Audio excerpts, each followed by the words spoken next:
Olá, digníssimos. Vamos trabalhar mais um conteúdo, vamos? O conteúdo em questão agora é o conteúdo de processos de formação de palavra, tá bom? Processos de formação de palavra, ok? É um conteúdo que cai bastante em primeira fase, tá? Em questões de múltipla escolha, e em algumas provas também cai na segunda fase discursiva, tá? Na segunda fase aberta. Geralmente na prova da Unicamp, todo ano, na prova da Unicamp, há uma questãozinha que envolve direto ou indiretamente processos de formação de palavra, tá? Geralmente abordando os elementos morfossemânticos do termo em destaque. Tá? Morfo, classificação e o processo envolvido na formação daquela determinada palavra, e a semântica que acaba sendo atribuída, o valor de sentido, portanto, que acaba sendo atribuído àquela palavra ofertada pelo examinador. Bacana? Entre os processos eu tenho duas grandes categorias, a derivação e a composição. Derivação e composição.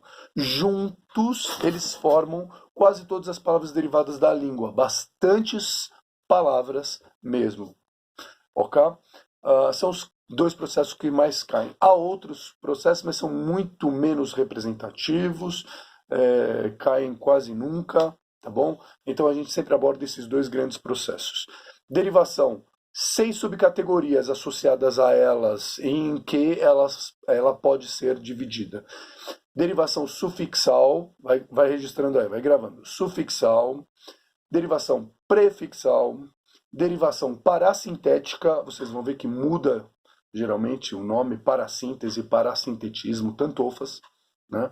Derivação prefixal e sufixal ao mesmo tempo, derivação imprópria e derivação regressiva, tá? Vou repetir, ó. Sufixal, prefixal, parassíntese, prefixal e sufixal simultaneamente, imprópria e regressiva. Marcaram aí? Fantástico. Do lado da composição, só duas subcategorias.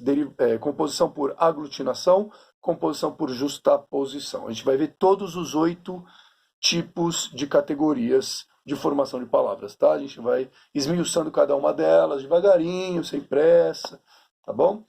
E a gente vai vendo cada um dos processos, ok?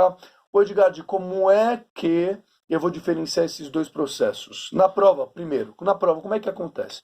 O examinador oferta a palavra derivada, chamada derivada porque ela é formada a partir do seu par primitivo, né, cognato. Primeiro, o examinador, então, ele te oferta sempre a palavra derivada, nunca a primitiva. A primitiva cabe a mim buscá-la. Tá? Segundo, como é que eu vou buscar a primitiva? É a palavra cognata a partir da qual a derivada e ofertada pelo examinador foi formada. O que é a palavra cognata? Aquela que se relaciona à palavra ofertada pelo examinador e que apresenta o mesmo radical. Geralmente tem a mesma estrutura, né, da palavra, via de regra. Tá? Então, assim, se você relacionar aquela palavra ofertada à palavra primitiva, você vai encontrar uma estrutura muito semelhante via de regra, tá? E acima de tudo se relacionam em sentido. Bacana? Junto às duas informações, você encontra palavra cognata. Geralmente mesma estrutura e se relaciona em sentido à palavra que você teve ofertada pelo examinador. Bacana? Então, é isso. Nas derivadas, eu vou sempre buscar nos processos de formação que envolvem as palavras derivadas, eu sempre buscar a palavra primitiva, tá bom? Aqui é a sua palavra cognata. Fechou? Fantástico. O Edgard, quais são palavras formadas por derivação? Quais são palavras formadas por composição? Então, na derivação, sempre palavras simples, que apresentam um único radical, tá? Uma única estrutura de radical, um único sema, um único elemento de representação de sentido. Bacana? E nas palavras compostas, formadas por composição, sempre palavras compostas. Ok?